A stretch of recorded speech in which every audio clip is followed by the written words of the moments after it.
예, 계속해서 우리가 3장의 내용을 보고 있었는데요.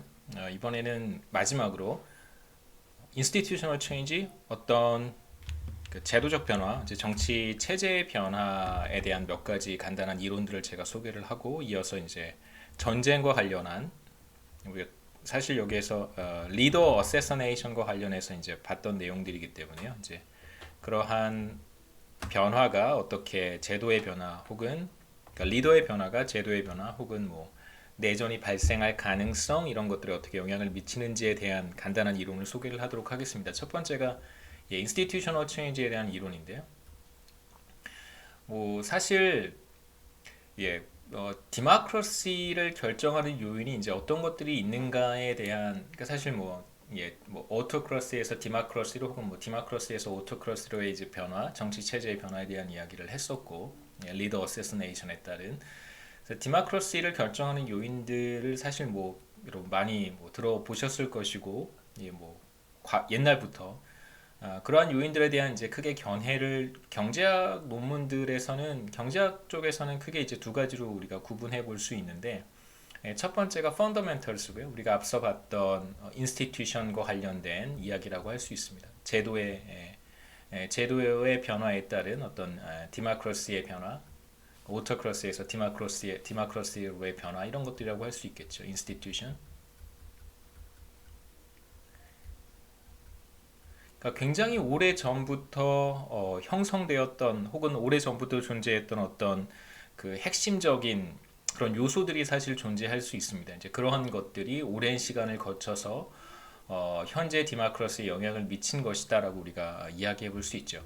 그런데 이제 이러한 이론이 갖는 가장 그 치명적인 단점이 뭐냐면 어떤 국가들의 경우에 어떤 시점에서 상당히 그 어, 대규모 혹은 뭐 굉장한 규모의 어떤 그 제도의 변화가 나타나는 걸 우리가 볼 수 있는데 그러한 변화가 어느 시점에서 왜 나타나는가에 대한 설명은 사실상 하기가 어렵습니다. 우리가 지금까지 봤던 인스티튜션에 대한 이야기 혹은 뭐 페루의 마이닝 미타라든가 혹은 아프리카의 슬레이브 트레이드와 같은 이제 이런 과거에 어떠한 형태의 인스티튜션들이 현재까지 영향을 미쳐서 정치 체제라든가 혹은 소득 수준에까지 영향을 미친다는 얘기를 우리가 사실 했었는데요.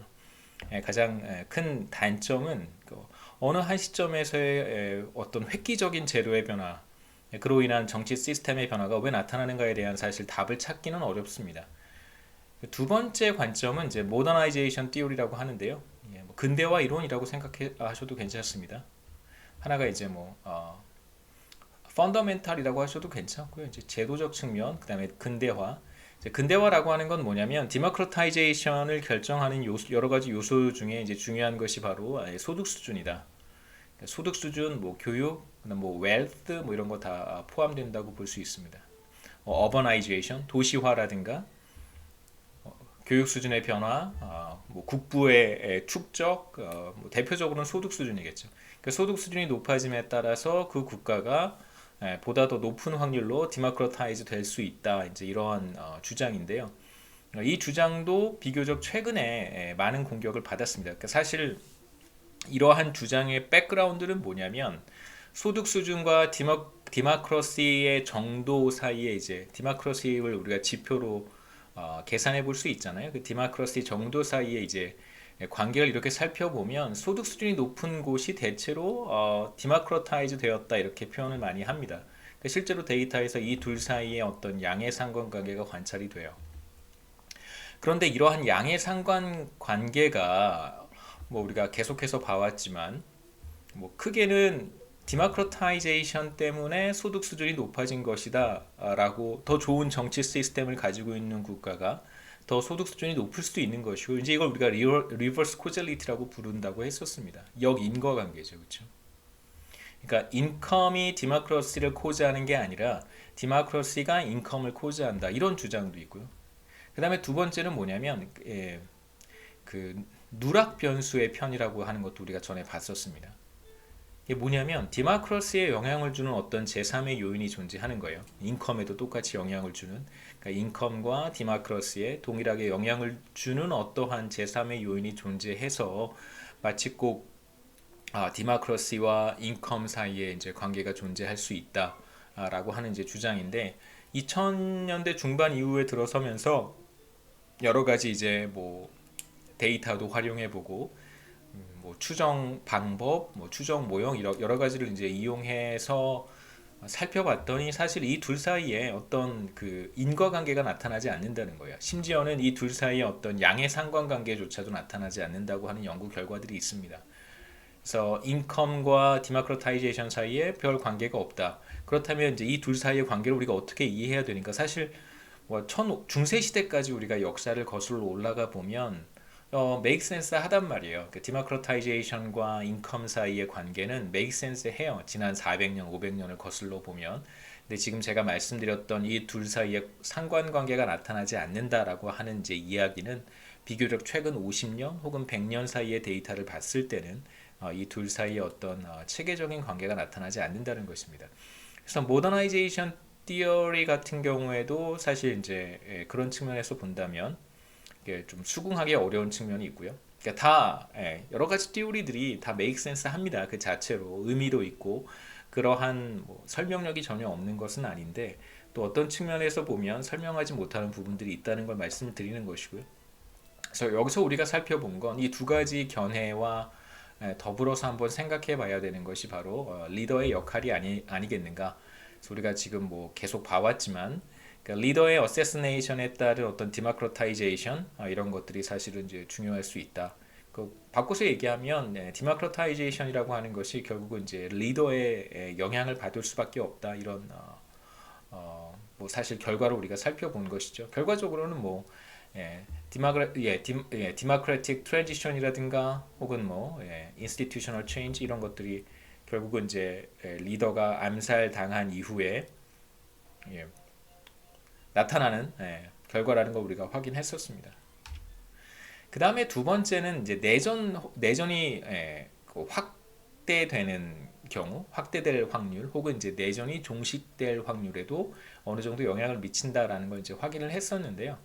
전쟁과 관련해서 전쟁이 왜 뭐 발발하는가 몇 가지 이제 이론들이 있습니다. 제임스 피어리 이제 이야기했던 세 가지 이론은 irrationality, 비합리성, 뭐 좀 지나치게 표현해 본다면 이제 광기 같은 거라고 생각해 볼 수 있겠죠. 광기 혹은 사람들의 비합리성. 사실 전쟁을 통해서 얻을 수 있는 게 별로 없음에도 불구하고 어, 물론 뭐 어떤 전쟁에서는 이길 경우에 상당한 뭐 베네핏이 있을 수도 있겠죠. 하지만 대체로 내전 혹은 전쟁의 편익이라고 하는 것이 사실은 뭐 쉽게 생각하기는 어렵습니다. 그 다음에 두 번째 전쟁이 발발하는 이유는 뭐 비대칭 정보 혹은 계약 이행의 불완전성이라고 제가 표현했는데 협상이 실패하는 경우겠죠. 협상이 실패. 그 협상이 실패하는 이유가 무엇인가? 뭐 비대칭 정보 때문일 수도 있고 계약 이행의 불완전성, limited commitment라고 우리가 부르는데요. 저는 이제 번역을 limited commitment를 보통 계약 이행의 불완전성이라고 보통 번역을 합니다. 뭐 예를 들면 돈을 갚기로 했는데 돈을 갚을 시점에 가서는 그러니까 돈을 갚기로 약속을 하고 돈을 빌려줬는데 그 돈을 갚지 않는 그런 상황을 우리가 생각해 볼 수 있겠죠. 갚는 시점에 갔을 때 그게 이제 limited commitment라고 할 수 있고 세 번째는 이제 우리가 여기에서 살펴본 내용과 조금 관련성이 높습니다. 그러니까 리더와 파퓰레이션 사이의 어떤 인센티브의 차이라고 볼 수 있는데요. 무슨 뜻이냐면 전쟁에서 리더가 얻는 것과 잃는 것이라고 하는 것과 그 다음에 일반 국민들이 전쟁을 통해서 얻는 것과 잃는 것이 있을 텐데 이게 서로 당연히 다르겠죠. 리더가 직면하는 어떤 유인 구조, 인센티브 메커니즘이라고 하는 것과 이제 국민들이 직면하게 되는 전쟁을 통해서 인센티브 메커니즘이라고 하는 것이 서로 다르기 때문에 전쟁이 발발할 수 있습니다. 다시 말하면 국민은 원하지 않지만 리더들이 원한다면 이제 전쟁이 발발할 수도 있는 것이죠. 자신에게 전쟁을 통해서 자신이 얻을 수 있는 것이 잃는 것보다 더 많다면. 그래서 우리가 살펴봤던 그 결과들 두 가지 이제 핵심 결과가 있었습니다. 하나는 그 moderate war가 그러니까 뭐 그 사망자의 규모가 이제 1000명 미만이었던 내전이 이제 1000명 이상의 내전으로 확산될 가능성도 상승한다는 걸 우리가 봤고요. 그다음에 이제 내전이 종식될 가능성도 사실은 존재했었습니다. 물론 이제 통계적으로 그렇게 유의한 결과는 아니지만 그래도 어느 정도 우리가 수용할 수 있을 정도의 결과였는데요. 내전이 확산될 경우도 있고 내전이 확대되는 가능성, 그다음에 이제 종식되는 경우도 우리가 각각 살펴봤습니다. 뭐 여러 가지 주장들이 있는데 이제 첫 번째 한번 생각해 볼 만한 주장은 이런 사람이 주장한 고에멘스, 이런 사람이 주장한 건 뭐냐면요. 실제로 전쟁에서 그러니까 전쟁을 이길 거라고 생각하진 않아요. 전쟁 중입니다. 내전 상태인데 전쟁에서 이길 것 같지는 않아요. 그런데 만약에 이 전쟁에서 진다면 그렇다면 잃는 것이 굉장히 많을 경우 리더들은 이제 전쟁을 끝낼 의지가 없을 수도 있습니다. 전쟁을 그냥 끝낼 수도 있는데 자신이 잃어버리는 것이 많다면 이제 그러한 전쟁을 계속해서 뭐 질질 끌어갈 수도 있다, 이런 주장을 했고요.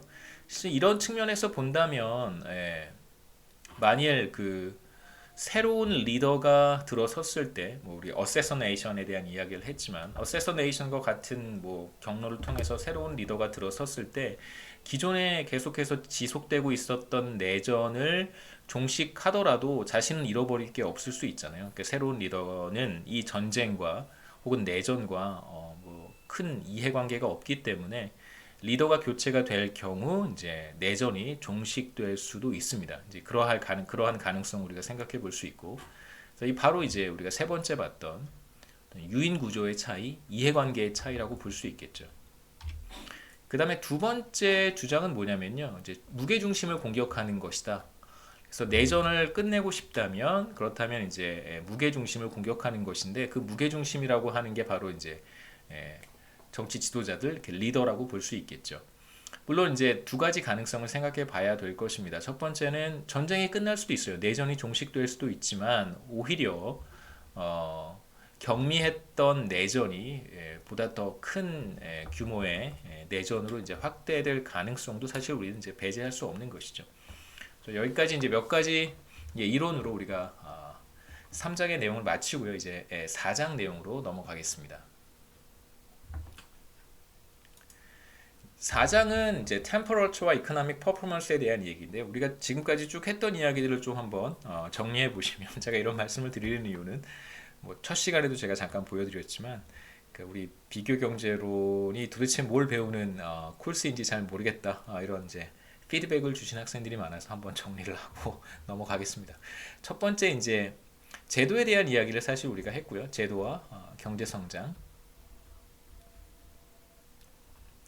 그 다음에 이제 제도의 중요성, 그 다음에 제도가 어떠한 경로를 통해서 오랜 시간 동안 지속이 될 수 있고 과거에 좋지 못했던 제도가 현재 제도에 어떤 경로를 통해서 영향을 미치는가에 대한 이야기를 이제 챕터 2에서 봤고요. 그 다음에 사실 제도적 측면만 보면 제가 조금 전에 이야기했던 것처럼 갑작스러운 어떤 제도의 변화 혹은 갑작스러운 정치 체제의 변화, 레짐 스위칭 같은 것들이 왜 나타나는지를 사실 설명하는 데는 한계가 있습니다. 그러니까 결국 펀더멘탈한 것들이 결정을 한다면 갑작스러운 변화를 설명할 수 있는 방법은 별로 없는 거잖아요.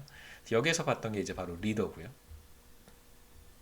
그 다음에 이제 이어서 보려고 하는 게 과연 그러면 제도와 리더들이 중요한 건 알겠는데 그 이외의 요인들은 없을까? 여기서 보려고 하는 게 바로 템퍼러처입니다. 그러니까 기후와 관련된 기후와 이제 강우량에 대한 이야기를 좀 할 거고요. 좀 넓은 틀에서 본다면 뭐 기후와 강우량의 차이는 어떤 지리적인 차이에 의해서도 나타날 수 있기 때문에 좀 더 크게 생각해 본다면 단순히 그냥 템퍼러처다라고 생각하실 필요는 없을 것 같고, 뭐 지리적인 요인, 그렇죠? 지리적인 요인이라고 조금 더 폭넓게 해석하셔도 괜찮겠습니다. 지리적, 지형적인 요인도 사실 경제 성과에 영향을 미치지 않겠는가? 미친다는 게 이제 우리가 챕터 4에서 보려고 하는 내용입니다. 첫 번째 템퍼러처고요. 이제 템퍼러처는 여기서 제가 소개하는 간단한 내용은 델 존스 앤 올켄의 2012년 논문입니다. Temperature Shocks and Economic Growth고요. 대체로 제가 여기서 계속해서 소개했던 논문들의 대체로 비슷한 경제학자들이 한 연구들입니다. 우리가 앞서 봤던 페루의 마이닝 미타는 이제 델 이 사람의 논문이었었고요. 참고로 말씀드리면 뭐 존스 앤 올켄 우리가 봤던 리더와 관련된 논문들도 이제 존스 앤 올켄의 논문이었었고 보시면 같은 저자라는 걸 아실 수 있을 거예요. 템퍼러처와 관련해서는 이제 몽테스키우의 법의 정신이라는 이제 책에 이러한 표현이 좀 있습니다. 보시면 뭐 excess of heat made man slothful and dispirited. It has been debated whether temperature is or is not central to understanding economic development. 이걸 좀 번역한 게 뭐가 있을까 제가 찾아봤는데 추운 기후의 인간은 솔직 냉담하고 지배욕이 강하다. 더운 곳 사람은 머뭇거리고 위선적이며 나태하고 복수심이 강하다. 기후의 영향에 저항하는 것은 이제 입법자의 의무다. 이제 이런 이제 표현이 등장하는데요. 몽테스키우의 법의 정신에 나와 있는 이러한 이제 주장들이 과연 데이터를 통해서 관찰되는 것일까? 다시 말하면 기후에 따라서 어떤 이제 경제 성과의 차이가 나타날 수 있을까 하는 것이 우리의 챕터 4에서 관심사라고 할 수 있습니다. 그러니까 사실 이렇게 생각하는 사람들도 더러 있죠. 뭐 이렇게 이런 생각을 가지고 있는 사람들도 더러 존재합니다. 특히 뭐 과거에는 조금 더 많았던 것 같아요.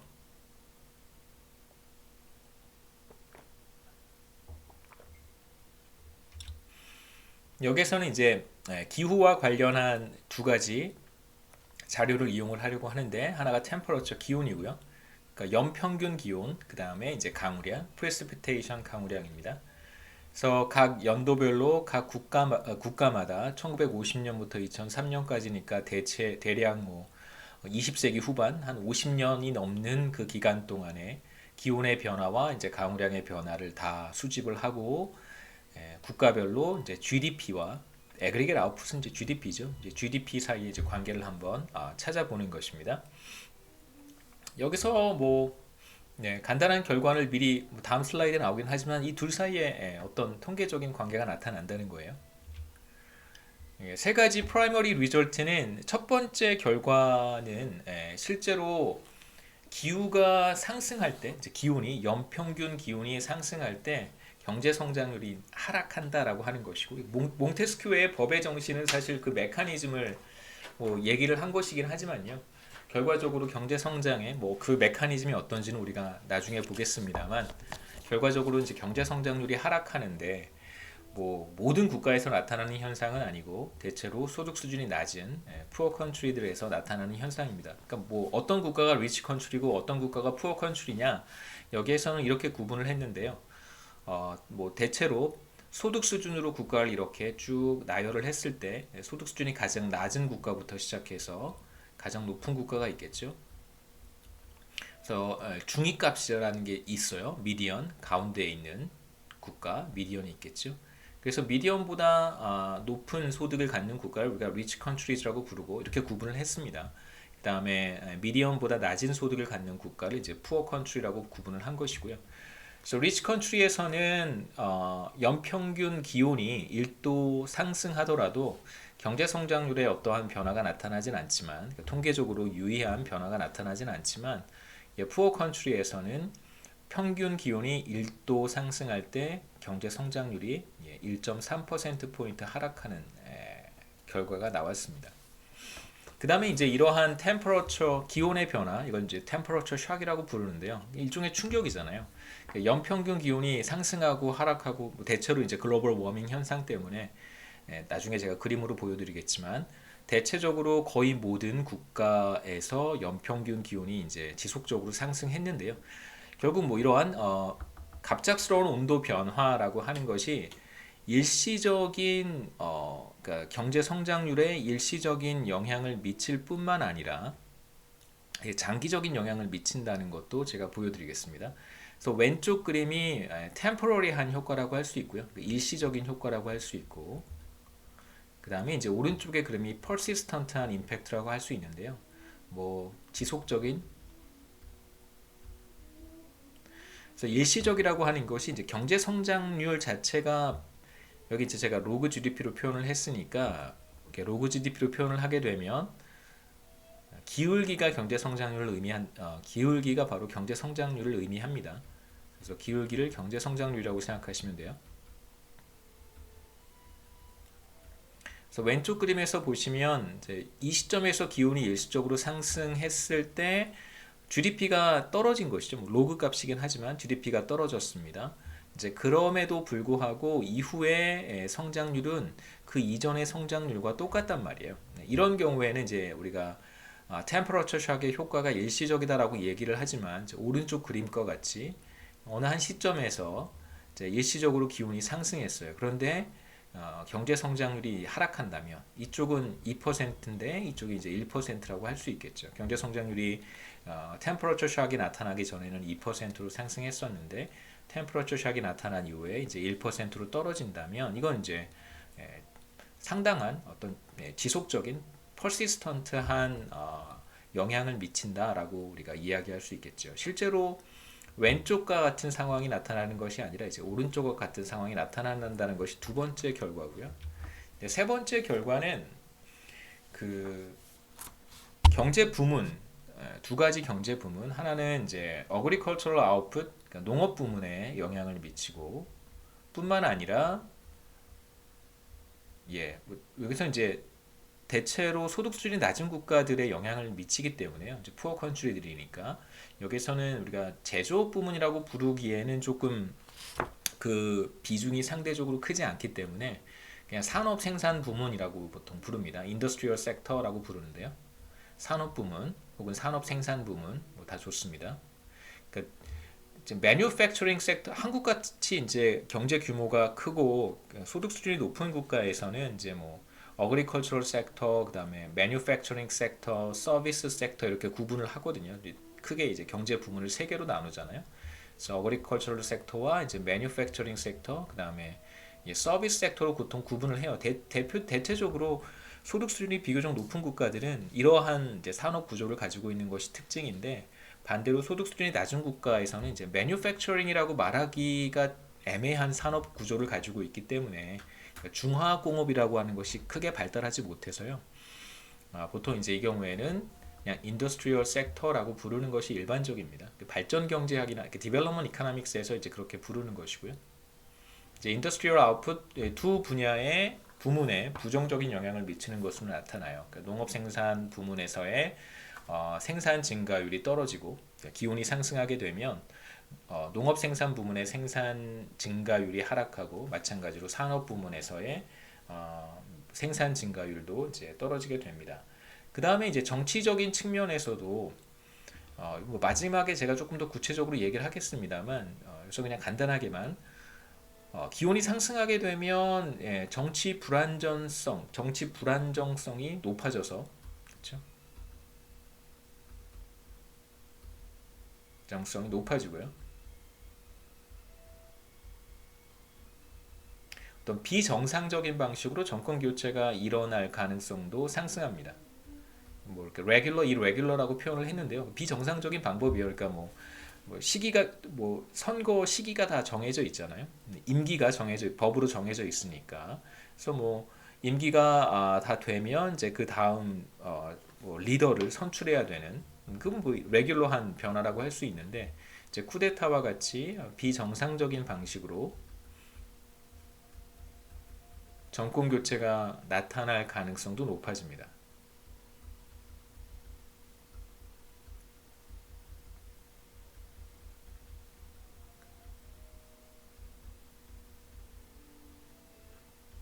그래서 뭐 결과적으로 생각해 본다면 정치 불안전성이라고 하는 것이 political instability가 결과적으로 경제 성장률을 떨어뜨릴 수도 있어요. 여기에서는 그 직접적인 경로는 보지 않고 물론 이제 political instability가 경제 성장률을 떨어뜨릴 수도 있고 반대로 낮은 경제 성장률 때문에 political instability가 나타날 수도 있습니다. 그러니까 둘이 뭐가 뭐를 코즈하는지에 대해서는 사실 우리가 여기에서는 확실히 얘기는 할 수 없어요. 나중에 이 부분도 제가 다시 한번 말씀을 드리겠습니다. 간단한 데이터 설명을 드리면 여기서 사용한 데이터는 terrestrial air temperature and precipitation이라고 하는 데이터고요. 이건 위도와 경도를 조금 더 촘촘하게 나누어서 이렇게 지구 이렇게 생각해 보시면 지도라든가 세계 지도나 뭐 지구본 같은 걸 생각해 보시면 이제 위도와 경도로 우리가 이렇게 지역을 구분할 수 있잖아요. 그렇죠?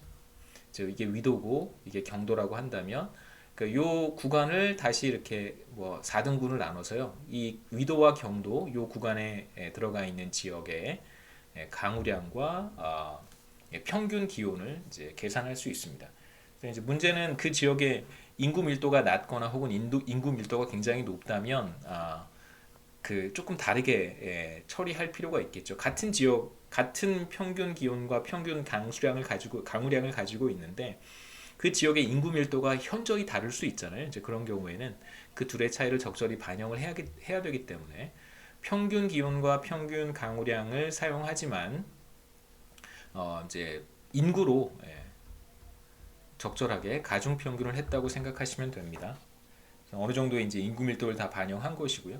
그래서 경제에 관련된 변수는 1인당 GDP, 1인당 GDP. 그래서 인구로 나눠주면 되니까요. GDP 데이터는 이제 월드뱅크 자료를 이용을 해서 같이 분석을 하게 됩니다. 먼저 그림을 보시면 이 그림에서 국가별로 2000년 기준 1인당 GDP와 2000년 기준이죠. 우리가 지금 보고 있는 데이터는 대략 1950년부터 이제 2000년까지라고 생각하시면 되니까요. 2005년 대략 50년 기간 동안. 그 다음에 이쪽은 이제 온도예요. 당연히 이제 섭씨로 표현을 했습니다. 어떤 이제 관계를 생각해 볼 수 있냐면 우선 제가 간단하게 설명을 하겠습니다. 파란색 서클은 1950년부터 59년까지 연평균 기온을 보여주는 것이고요. 그 다음에 이제 예를 들면 한국이 여기 어디 있어요? 한국이 여기 있습니다. 한국 같은 경우에 보시면 이제 파란색 서클 하나 있고 붉은색 뭐죠? 십자가 같은 게 하나 있고 플러스 그 다음에 이렇게 위아래로 그레이 라인이 이렇게 있습니다. 보시면 이제 이게 1950년부터 59년 사이에 연평균 기온을 가리키는 것이고 그 다음에 이제 플러스 사인이 1996년부터 2005년까지의 연평균 기온을 가리키는 거예요. 그래서 이제 붉은색 플러스 사인이 파란색 서클보다 이제 대체로 거의 모든 국가에서 위쪽에 있습니다. 그래서 지난 뭐 50년 동안 지구 온난화, 기후 변화를 보여주는 이제 증거라고 할 수 있고요. 계속해서 이제 평균 온도가 상승한 것이죠. 그 다음에 회색으로 되어 있는 이 라인은 이 기간 동안 뭐 1950년부터 2005년까지 가장 온도가 높았던 해가 있을 거예요. 지금 평균 기온만 제가 두 서클 기호와 플러스 기호는 평균 기온이라고 말씀을 드렸고 전체 기간 동안 가장 온도가 높았던 해의 평균 온도죠. 해와 가장 낮았던 해 그때 이제 차이를 보여주는 것이다라고 생각하면 되겠습니다. 보시면 이들 사이에 어떤 관계가 있냐면 이제 오른쪽 위에 있는 국가들은 뭐 아랍에미레이트라든가 혹은 뭐 어디죠 뭐 쿠웨이트 산유국들이기 때문에 이런 산유국들을 우리가 어느 정도 배제하고 이렇게 보면 대체로 템퍼러처와 소득 사이에 이런 이제 네거티브 릴레이션십이 있다는 걸 확인할 수 있습니다. 다시 말하면 평균 온도가 높은 지역일수록 1인당 GDP가 낮고요. 그렇죠? 연평균 기온이 높은 국가일수록 1인당 GDP가 낮고 그 다음에 연평균 기온이 낮은 국가일수록 1인당 GDP가 이제 높다라고 하는 것을 이제 간단한 그림을 통해서 확인해 볼 수 있습니다. 두 번째는 이제 강우량에 대한 데이터인데 프리시피테이션이고요. 그래서 프리시피테이션 같은 경우 마찬가지 그림을 그렸습니다. 여기에서는 이제 파란색 서클 마찬가지로 평균 강우량, 그 다음에 붉은색 십자가도 96년부터 2005년까지의 평균 강우량을 보여주는 것이고, 그 다음에 이제 그레이 라인은 가장 강우량이 높았던 해와 가장 강우량이 낮았던 해의 이제 차이를 쭉 보여주는 거예요. 그래서 대체로 이 편차가 큰 국가들이 있는데 이러한 국가들은 뭐 건조한 기후대에 속한 그런 국가들이라고 할 수 있고요. 이런 편차가 큰 국가들이 이렇게 보이죠, 그렇죠? 이제 대체로 건조한 기후대에 속한 국가들이고 그 템퍼러처와는 다르게 프리시피테이션의 경우에는 1인당 GDP와 이제 연평균 강우량 사이의 어떤 그런 관계가 뚜렷하게 보이진 않습니다. 강우량이 높을 경우에 뭐 소득 수준이 낮다던가 혹은 반대로 강우량이 높은 경우에 소득 수준이 높다든가 이러한 체계적인 관계는 거의 나타나지는 않아요. 그래서 뭔가 분명한 관계는 이제 템퍼러처에서 나타난다는 걸 우리가 간단하게 확인해 볼 수 있습니다.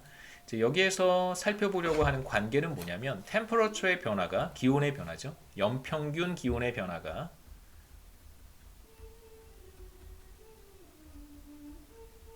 경제 성장률에 영향을 미치는가 하는 것입니다. 여기서 1인당 GDP의 증가율이 되겠죠.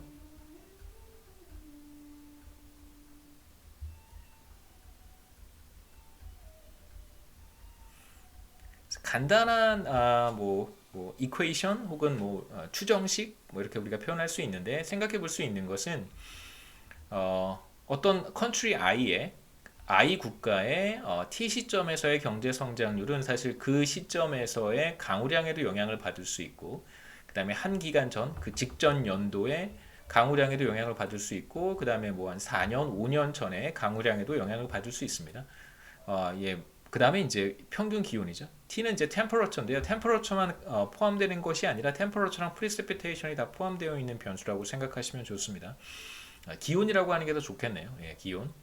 같은 시점에 기온의 변화가 경제 성장률에 영향을 미치는가? 그러니까 1년 전에 기온의 변화가 경제 성장률에 영향을 미치는가? 그 다음에 L 시점 이전에 기온의 변화가 시점 이전입니다. 시점 전 기온의 변화가 경제 성장률에 영향을 미치는가? 우리가 몇 가지 여기서 L을 그냥 렉이라고 하는데요. 시차라고 부릅니다.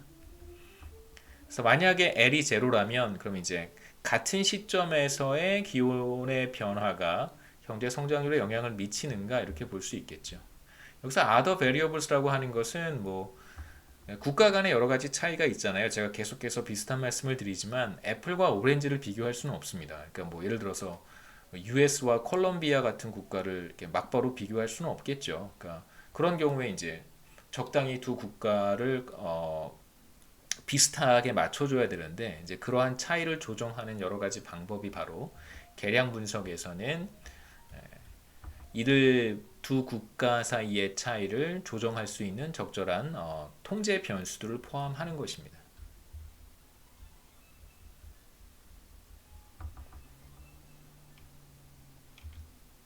그래서 간단하게 결과를 먼저 한번 보시면 자, 템퍼러처의 효과고요. 그래서 우리가 살펴보는 식은 간단한 식입니다. 여기서 이제 템퍼러처의 변화가 경제 성장률에 어떠한 영향을 미치는가고요. 여기 이제 숫자들은 바로 이 row라고 있습니다. row 제로 값을 다 보여주는 거예요. 모든 국가에 대해서 살펴볼 수도 있고 그 다음에 rich country와 poor country로 나누어서 그 효과를 살펴볼 수도 있습니다. 그래서 우선 모든 국가들에 대해서 분석을 했을 때는 특별한 관계가 나타나진 않아요. 우선 이제 마이너스 값을 갖는다는 결과를 얻기는 했는데 제가 다른 챕터 슬라이드에서도 말씀드렸지만 굵은색으로 볼드로 표시한 건 이제 통계적으로 0과 다르다라고 얘기할 수 있는 값들이고요. 제가 특별히 어떤 표시를 하지 않으면 이렇게 그냥 볼드로 표시하지 않은 것들은 마찬가지입니다. 제가 색깔은 줬지만 볼드로 표시하지 않았기 때문에 이런 값들은 이제 통계적으로 유의하지 않은 값들이고요.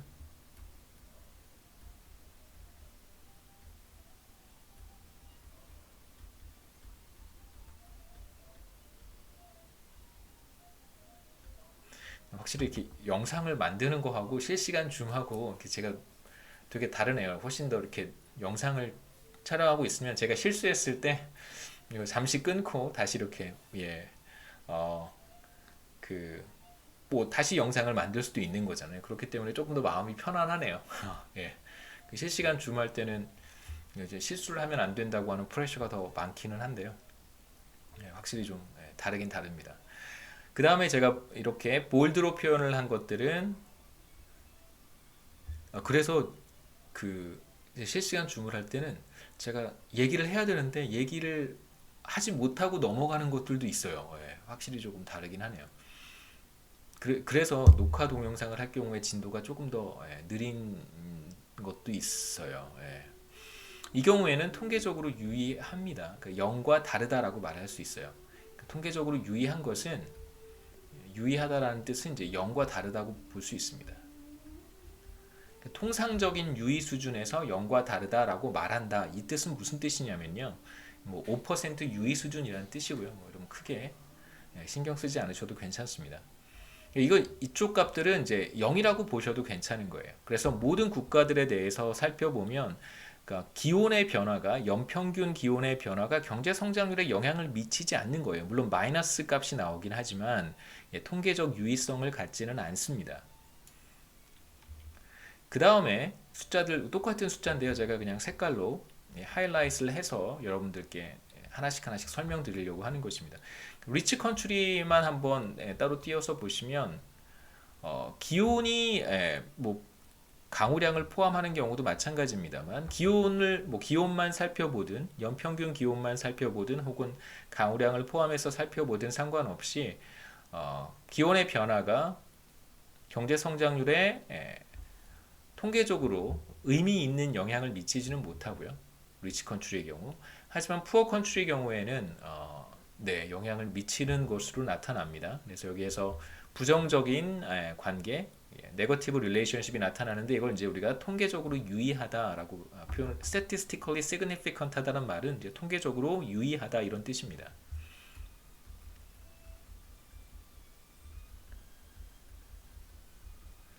그래서 마이너스 1.39 그 다음에 이제 프리스피테이션 강우량을 포함을 했을 때는 마이너스 1.347 정도의 값을 갖는데요. 이제 우리가 이걸 어떻게 해석할 수 있냐면 연평균 기온이 1도 상승할 때, 그러니까 푸어 컨트리에서요. 1도 상승할 때 경제 성장률이 무려 1.4%포인트 가까이 하락한다는 걸 이제 우리가 확인할 수 있어요. 근데 이러한 네거티브 릴레이션십이 리치 컨트리에서 나타나지 않고 오히려 부호가 플러스로 보이죠. 그렇죠? 물론 통계적으로 유의하지 않기 때문에 1도씨 상승할 때 1인당 GDP의 증가율이 상승한다라고 말하면 안 됩니다. 통계적으로 0과 다르지 않습니다.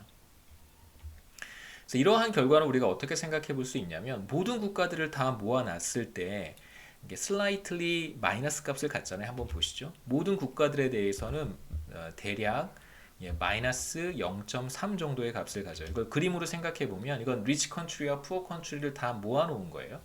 그래서 템퍼러처가 1도씨 상승할 때 경제 성장률이 뭐 한 마이너스 0.3 이 효과를 갖는 거잖아요. 0.3% 포인트 하락하는 건데 대략 이렇게 기울기가 약간 0 혹은 이렇게 우하향하게 그림을 우리가 그려볼 수 있습니다. 첫 번째 결과가 사실 이거고요. 우리가 해야 되는 것은 푸어 컨트리와 리치 컨트리를 이제 구분을 해야 되는데 제가 뭐 푸른색으로 푸어 컨트리를 이렇게 그림을 그렸고 리치 컨트리를 이제 주황색, 오렌지 색깔로 한번 그려봤습니다. 이 둘을 이제 한번 분리해서 따로따로 보겠다는 거죠. 그래서 리치 컨트리만 따로 띄어서 보면 0. 얼마였어요? 0.2 정도 됐었나요?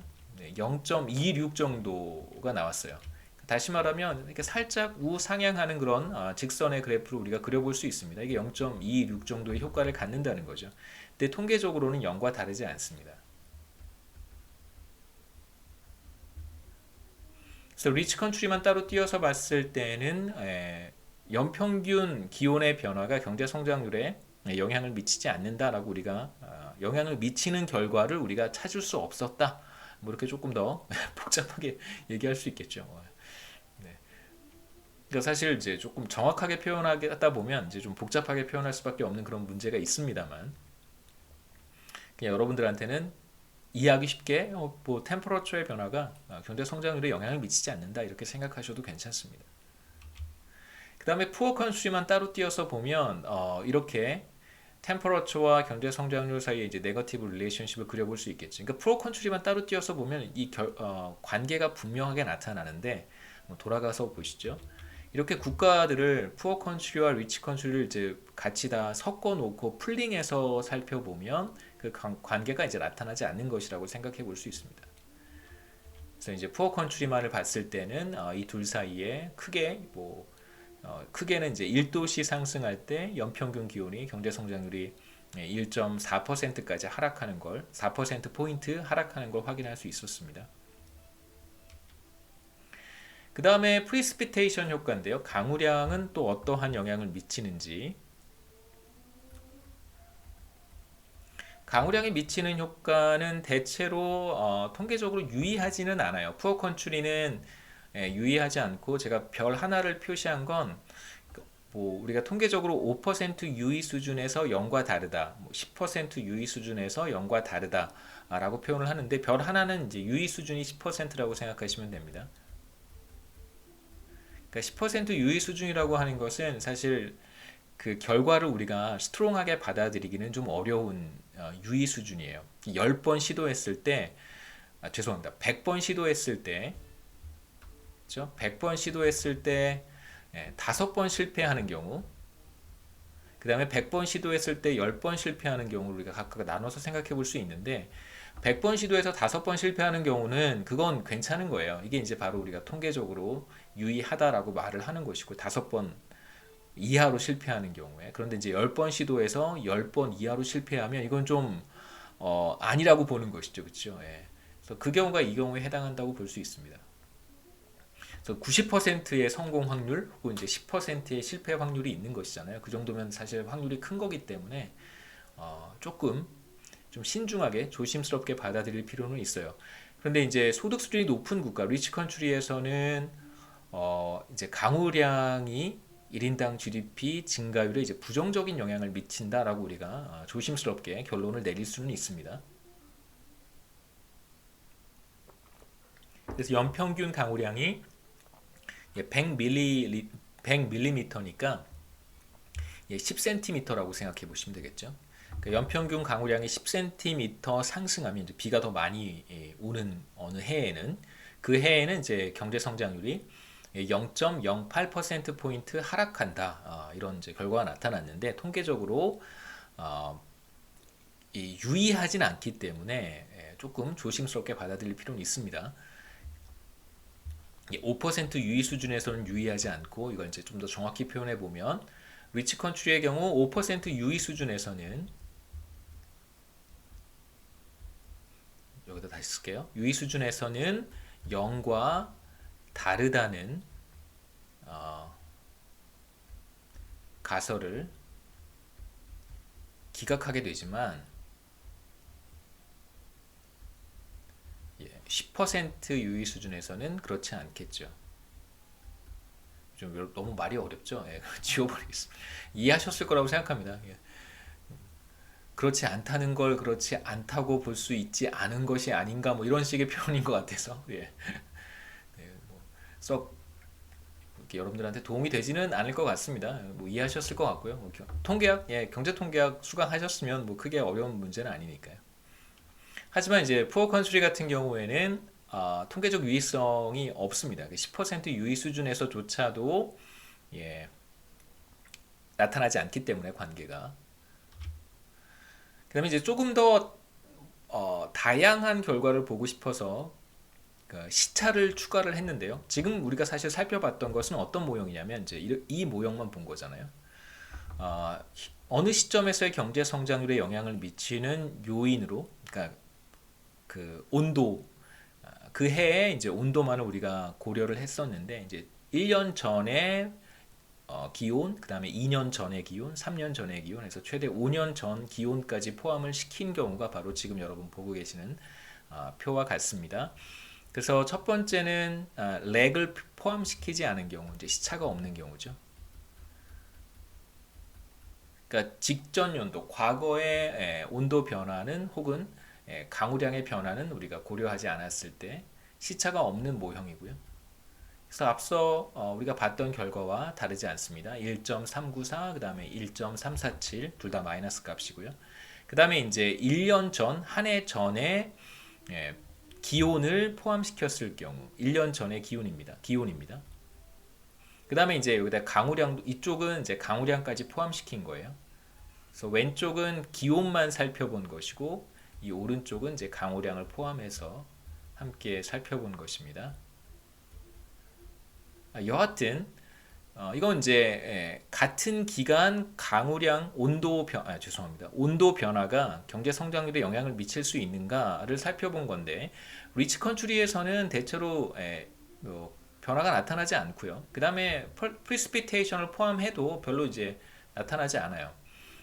거의 이제 모든 효과는 푸어 컨트리에서만 나타나는데 직전 연도의 연평균 기온을 포함시켰을 때 뭐 이제 로 제로와 로 원의 효과, 뭐 누적 효과라고 할 수 있겠죠. 누적 효과만 우리가 보도록 하겠습니다. 그러니까 무슨 뜻이냐면 작년의 연평균 기온이 현재 경제 성장률에 미치는 효과, 그 다음에 올해의 연평균 기온이 올해의 경제 성장률에 미치는 효과, 이 두 가지를 이제 묶어서 합쳐서 보겠다는 거예요.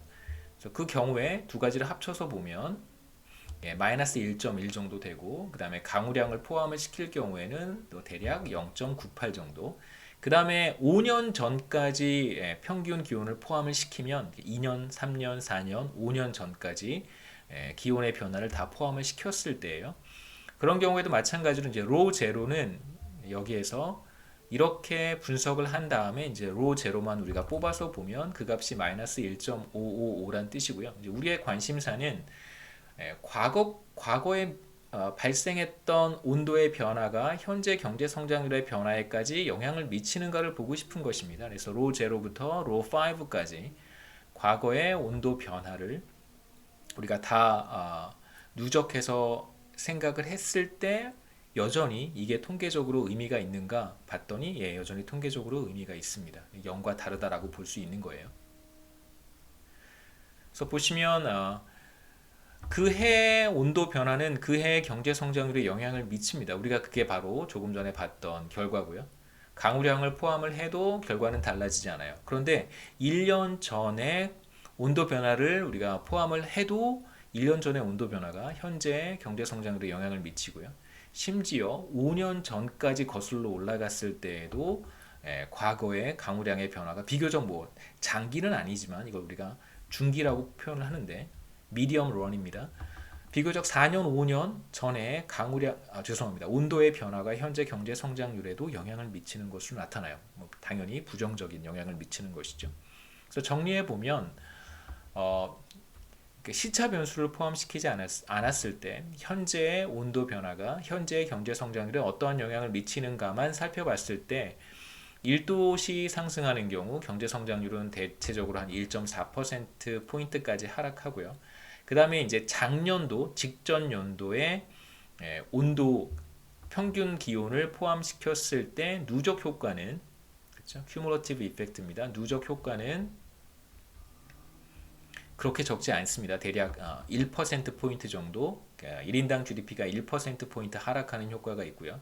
그 다음에 이제 5년치까지 우리가 다 고려를 했을 때 로 제로, 로 원, 그 다음에 2, 4, 3, 4, 5까지 포함을 시켜도 비교적 4, 5년 전에 발생한 온도의 변화가 현재 경제 성장률에도 영향을 미친다는 걸 이제 우리가 앞서 살펴봤습니다.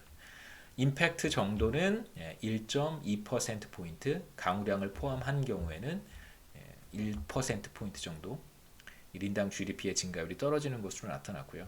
그래서 여기서 이제 우리가 잠정적으로 이야기할 수 있는 결과는 뭐냐면 앞서 제가 처음 시작할 때 두 가지 그림을 보여드렸는데요. 제가 그린 그림, 자, 이런 그림이었습니다. 하나가 이렇게 상승하다가 한번 꺾여서 똑같은 경제 성장률로 성장하는 경우 그림이었고 이걸 제가 템포러리 하다고 얘기를 했습니다. 그 다음에 이제 또 다른 그림은 이렇게 성장하다가 템퍼러처 샥이 나타났을 때 이전의 성장 추세로 가지 못하고 이 트렌드가 이렇게 떨어지는 거라고 얘기를 했는데요. 지금 우리가 살펴본 이 효과, 누적 효과, 5년 전에 평균 기온의 변화가 현재의 경제 성장률에 부정적인 영향을 미친다라고 하는 이러한 이제 누적 효과가 바로 이쪽의 결과를 서포트하는 것이라고 볼 수 있겠죠. 이러한 현상을 설명하는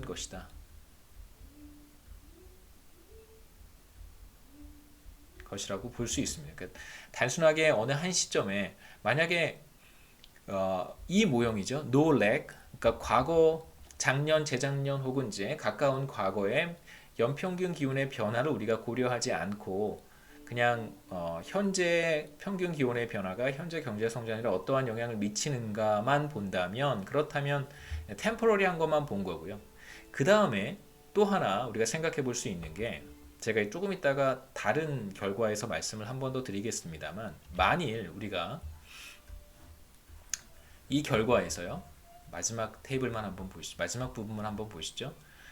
이 값은 마이너스 1.55로 나왔는데 통계적으로 유의하고, 이 값을 우리가 추정했더니 뭐 어떤 값이 나왔는데 이게 통계적으로 유의하지 않을 수도 있어요. 0과 다르지 않다라고 볼 수도 있습니다. 그렇다면 평균 기온의 변화라고 하는 것이 사실 이렇게 퍼시스턴트한 효과를 미치지 않는다. 그러니까 이쪽을 서포트하는 결과다라고 우리가 해석할 수 있지만, 지금 우리가 얻은 결과는 뭐냐면 작년, 재작년, 5년까지 평균 기온의 변화가 현재 경제 성장률을 떨어뜨리고 있단 말이에요. 그렇기 때문에 과거의 기온의 변화가 지속적으로 현재 경제 성장률에 영향을 미친다라고 하는 이제 이러한 그림을 우리가 수용하는 것이 더 적절하다고 얘기할 수 있습니다.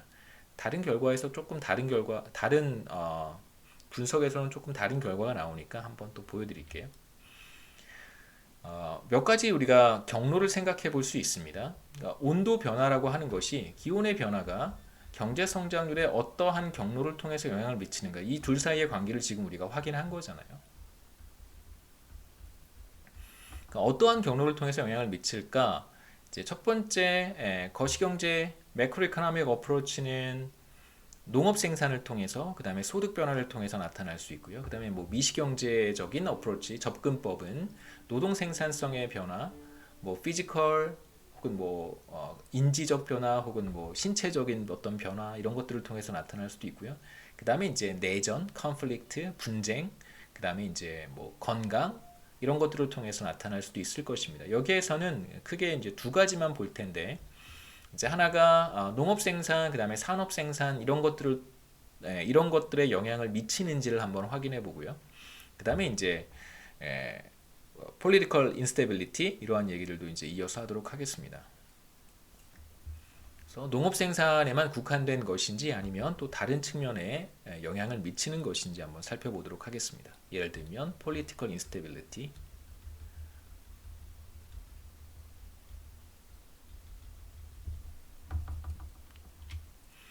자, 우선 두 가지, 이제 세 가지로 나눠서 봤는데요. 뭐 이 세 번째 거는 큰 의미는 없으니까, 첫 번째가 농업 생산에 있어서 부가가치의 증가율인데요.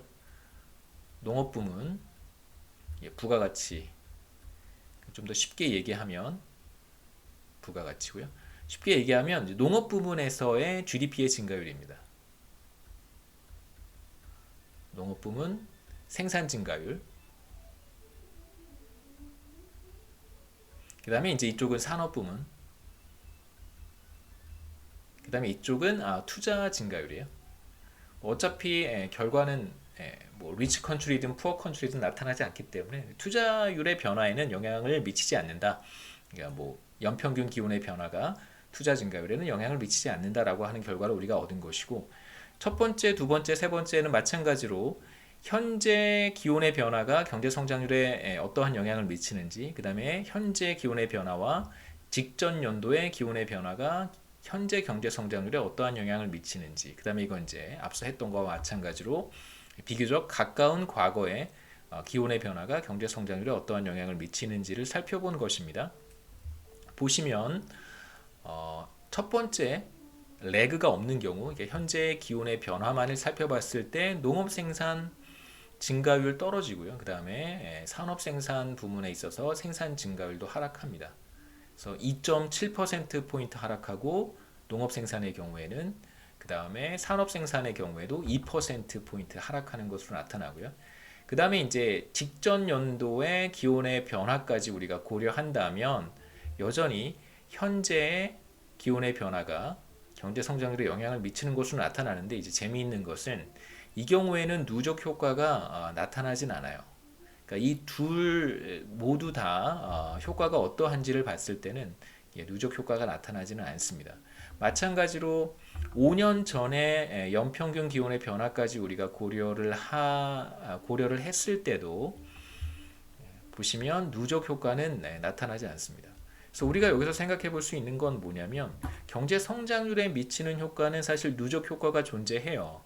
그래서 굉장히 퍼시스턴트하게 지속적으로 경제 성장률을 떨어뜨리는 작용을 하지만 연평균 기온의 변화라고 하는 것이 농업 부문의 생산이라든가 산업 부문의 생산에 있어서는 지속적인 영향을 미치지는 않는다라고 우리가 결론을 내릴 수 있습니다. 농업 부문 혹은 산업 부문의 생산 증가율에는 지속적인 영향을 미치지는 않는다.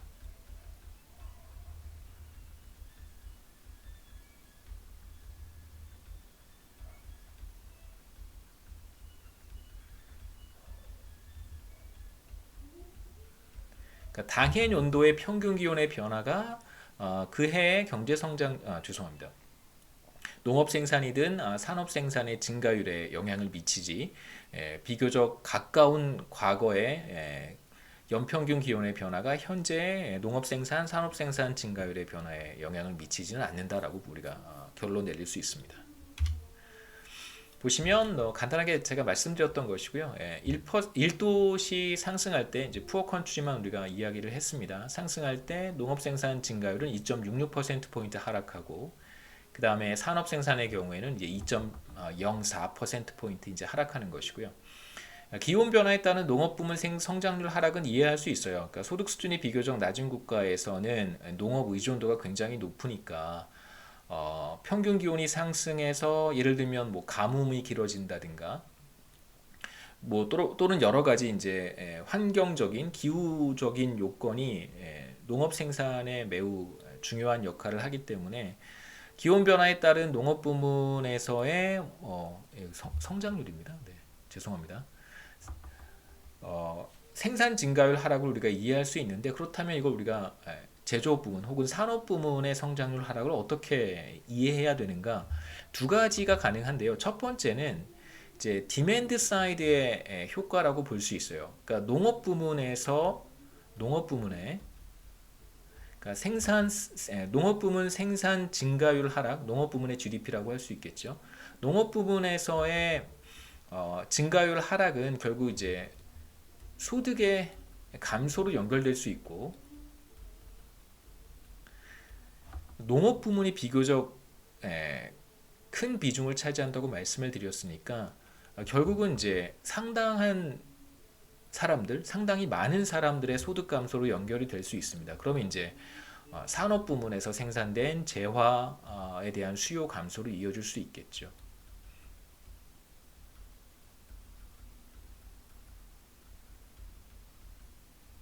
재화에 대한 수요 감소로 이어질 수 있습니다. 그러니까 소득 감소가 농업 부문에 종사하는 사람들의 소득 감소가 산업 부문에서 생산되는 재화에 대한 수요 감소로 이어지는 것이고요. 그 다음에 두 번째 설명은 레이버 프로덕티비티의 어떤 손실이라고 볼 수 있는데 이건 굉장히 쉽게 이해하시면 됩니다. 이건 소득 수준이 높은 국가에서도 흔히 나타나는 현상인데 여름철이라든가 기온이 높을 때 대체로 노동 생산성이 하락해요.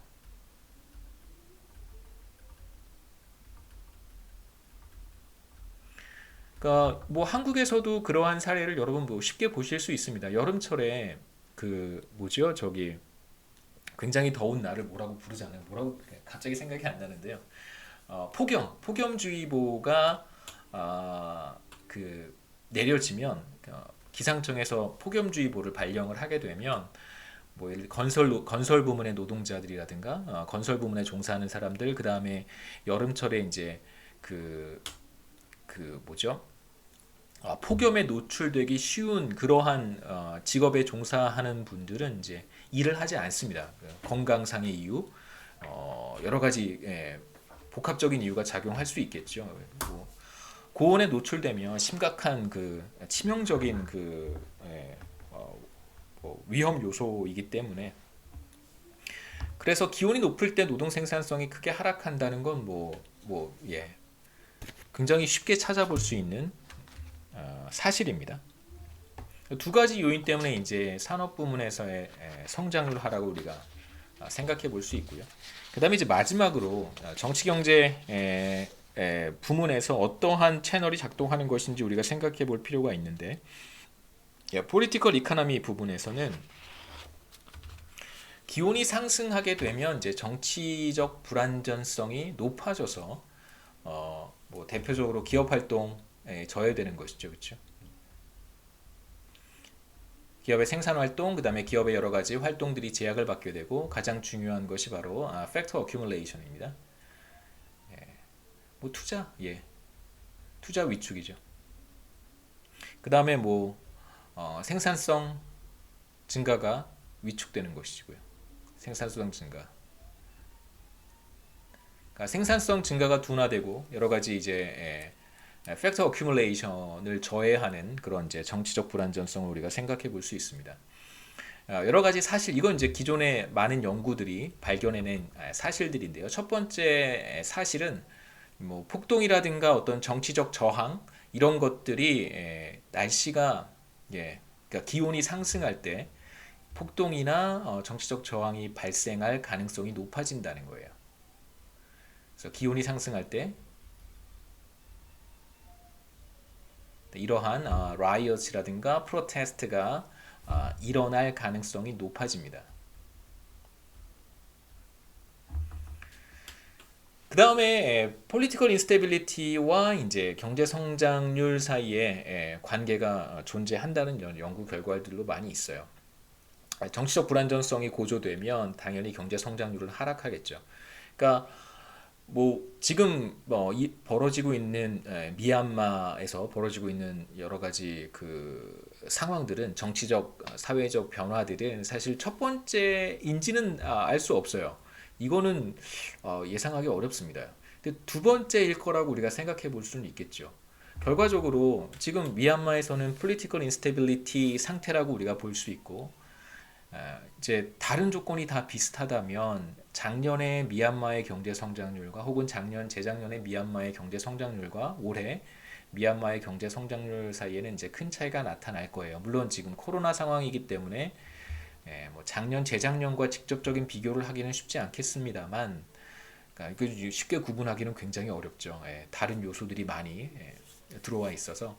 하지만 그냥 직관적으로 올해 미얀마의 경제 성장률은 매우 낮을 것이다. 그렇지 않았을 때, political instability가 들어오지 않았을 때보다는 낮을 것이다라고 우리가 예상해 볼 수 있습니다. 그러니까 이러한 팩트들을 가지고 우리가 논리를 전개해 본다면, 템퍼러처가 폭동이라든가 혹은 여러 가지 정치적 저항을 촉발할 가능성을 높일 수 있고요. 기온이 상승할 때. 그 다음에 이제 이러한 라이엇이라든가 프로테스트는 정치적 불안정성을 촉발하는 요인들이고, 그렇게 된다면 이제 경제 성장률이 하락할 것이다라고 하는 이제 일종의 개념 같은 거, 우리 인스티튜션에 대한 이야기 했을 때처럼, 그렇죠? 모텔리티 이야기, 그다음에 유로 세틀먼트, 그다음에 얼리 인스티튜션, 커런 인스티튜션, 그다음에 이코노믹 퍼포먼스로 연결되는 그런 비슷한 개념도 같은 것들을 우리가 생각해 볼 수 있습니다. 그러니까 실제로 그러한가, 여기서 몇 가지만 우리가 살펴볼 텐데요. 몇 가지만 살펴볼 텐데, 첫 번째 변수, 두 번째 변수. 첫 번째 변수는 팔러티 4 데이터셋에서 가지고 온 이제 각 국가의 정치 체제를 이제 구분을 하는 것인데, 전에 한번 보신 적이 있습니다. 그래서 이 점수 팔러티 스코어라고 부르는 건데, 마이너스 10점이면 이제 오토크래틱, 그 다음에 플러스 10점이면 풀리 디모크래틱, 이렇게 구분을 하는 변수를 이용을 하고요. 그 다음에 이제 두 번째는 우리가 이것도 리더와 관련돼서 봤던 바로 그 데이터 셋입니다. 아키고스 데이터 셋이라고 하는 데이터를 이용을 하게 되면 누가 최고 통수권자인지 우리가 알 수 있고, 그 다음에 그 국가의 정치 지도자가 어떻게 교체가 되었는지도 이제 확인할 수 있습니다. 그래서 레귤러하게 교체가 된 것인지, 적법한 절차를 통해서 선거를 임기가 끝나고 선거를 통해서 새로운 지도자가 선출이 되었는지 아니면 뭐 쿠데타와 같은 방식으로 비정상적인 절차를 통해서 정권이 교체가 되었는지 우리가 여기서 확인할 수 있습니다. 그래서 두 가지 그러니까 템퍼러처의 변화에 따라서 오토크래틱, 디모크래틱 이런 것들이 반응을 하는지 그 다음에 기온의 변화에 따라서 정권 교체가 정상적으로 이루어졌는지 아니면 비정상적으로 이루어졌는지 이걸 한번 보겠다는 것이죠. 푸어 컨트리 마찬가지로 리치 컨트리 나눠서 살펴볼 텐데 뭐 정치 경제 변수들은 리치 컨트리의 경우 템퍼러처의 변화가 영향을 미치지 않습니다. 그래서 뭐 템퍼러처가 온도가 평균 기온이 상승하든 뭐 그렇지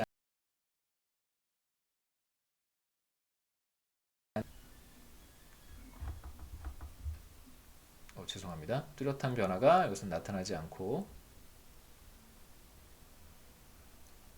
그래서 리치 컨트리 우리가 뭐 특별히 생각할 필요는 없을 것 같고요. 이제 푸어 컨트리만 우리가 생각해 보면 푸어 컨트리의 경우 평균 기온이 1도 상승할 때, 자 보시면 여기는 이제 제가 별 하나를 추가를 했고 여기는 이제 볼드예요. 이건 통계적으로 유의하기 때문에 우리가 이런 믿고 받아들이셔도 괜찮고 처음에 이제 붉은색과 푸른색으로 표시한 이 두 값은 우리가 조금 조심스럽게 받아들일 필요가 있습니다. 별이 하나니까 5% 유의 수준에서는 0과 다르다라고 말할 수 있지만 이건 지금 5% 유의 수준에서는 0과 다르다라고 말하기 어려운 거예요. 그래서 조심스럽게 접근할 필요가 있습니다. 여하튼 푸어 컨트리에서 평균 기온이 1도 상승할 때 어떠한 변화가 나타나냐면 이제 팔로티 스코어의 변화가 나타날 가능성, 팔로티 스코어가 2.7%포인트 상승하게 됩니다. 그러니까 다시 말하면 팔로티 스코어라고 하는 것이 여기에서는 그러니까 더 높은 점수를 가지면 가질수록 이제 디모크래틱한 거잖아요. 그래서 이런 점수 변화가 나타나는데 이제 이 변화는 조금 조심스럽게 해석할 필요가 있습니다. 아까 말씀드렸듯이요. 그 다음에 그러니까 리더의 교체가 나타나는가? 그래서 1도 상승할 때 평균 기온이 1도 상승하게 되면 이제 리더가 교체될 확률이 푸어 컨트리에서요 3.1%포인트 상승하게 됩니다. 정권 교체 혹은 리더가 교체될 확률 그냥 통상적으로 리더 교체 확률이라고 하죠. 네. 같은 예를 들면 정당에서 리더가 또 선출될 수도 있으니까 리더 교체 확률은 3.1%포인트 상승하는데 물론 좀 조심할 필요가 있죠. 별이 하나니까. 제가 별을 하나로 표시했으니까 이 3.1%에는요 정상적인 교체 과정을 통해서 리더가 교체된 경우도 있고 비정상적인 irregular한 방식으로 리더가 교체된 경우도 포함이 되어 있어서 이걸 이제 또 두 가지로 구분을 했습니다. 기온이 상승할 때 정상적인 절차를 통해서 리더가 교체가 되는 확률은 어떻게 되고 비정상적으로 교체될 확률은 어떻게 되는가를 나눠서 봤는데 정상적으로 리더가 교체될 확률에는 영향을 미치지 못합니다. 평균 기온이라고 하는 것이 물론 마이너스 값이긴 하지만 이건 0과 다르지 않고요. 0이라고 보셔도 되고 중요한 것은 평균 기온이 상승할 때 비정상적인 과정을 통해서 리더가 교체될 확률이 무려 4.4%포인트 상승한다는 걸 우리가 확인할 수 있죠. 그래서 기온이 상승하면 뭐 어떤 메커니즘인지는 우리가 정확히 알 수는 없습니다만 그것까지는 사실 이제 우리가 다 들여다보기는 불가능하겠죠. 뭐 또 언젠가 굉장히 스마트한 사람들이 제가 지금 불가능하다든가 어렵다고 이야기했던 그런 과정들을 규명해낼 수도 있겠지만 온도가 상승하게 되면 비정상적인 과정을 통해서 리더가 교체될 확률이 4.4%포인트 상승한다라고 얘기할 수 있습니다. 마지막 이제 컨클루전 결론인데요. 뭐 잠깐 말씀드렸던 것처럼 기온이 상승할 경우에 정치적 불안정성이 높아질 가능성도 높습니다. 그래서 하이 템퍼러처와 정치적 불안정성 사이에 양의 상관관계가 존재하는데 이런 관계는 리치 컨트리에서는 관찰되지 않고 푸어 컨트리에서만 관찰이 돼요.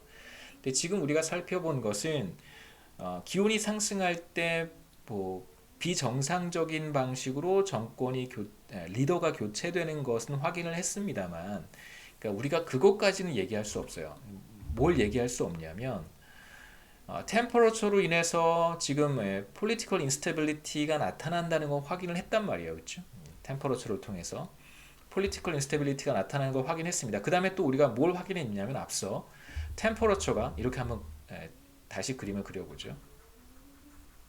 여기서 이제 조심스럽게 결론을 내려볼 필요가 있는데 템퍼러처라고 하는 것이 이코노믹 그로스에도 영향을 미치고요. 경제 성장률 우리가 살펴봤습니다. 푸어 컨트리에서 기본적으로 템퍼러처는 경제 성장률을 떨어뜨리는데 비교적 장기적인 지속적인 영향을 미치는 걸로 나타났고요. 그 다음에 이제 political instability 두 가지로 살펴봤습니다. 하나는 그 체제 전환 정도 either way예요. 뭐 디마크로스에서 오토크로스로 가든 오토크로스에서 디마크로스로 가든 그 이제 팔로티 스코어가 변할 확률도 통계적으로 우리가 확실하게 얘기하기는 어렵지만 영향을 미치는 것으로 나타났고 사실상 더 중요한 거 확실한 것은 비정상적인 방식으로 리더가 교체될 확률이 상승한다는 거예요. 온도가 상승할 때. 이제 political instability라고 우리가 부를 수 있습니다. 그러니까 political instability는 여기서 말하는 제가 우리 슬라이드에서 말하는 political instability라고 하는 것은 비정상적인 방식으로 리더가 교체될 확률이라고 생각하시면 좋겠습니다. 그러니까 지금 우리가 첫 번째 이걸 봤고요. 두 번째 이걸 봤어요.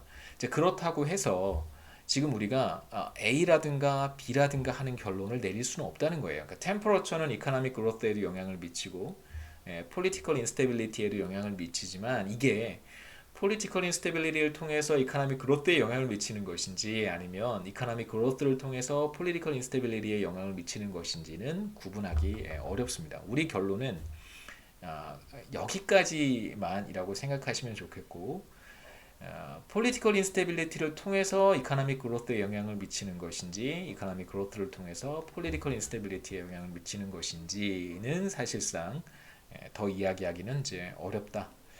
그래서 일단 결론은 여기까지고요. 우리가 다음 시간에는 여기까지 하고 다음 시간에는 이제 이어서 내전 그리고 이제 내전도 결국은 이제 템퍼러처에 영향을 받게 되어 있어요. 여러분 지금 보고 계시는 political instability가 템퍼러처에 영향을 받는 것처럼 우리가 그러한 이야기 내전으로 조금 더 확대해서 이야기를 하고 이제 투표에 대한 이야기로 넘어가도록 하겠습니다.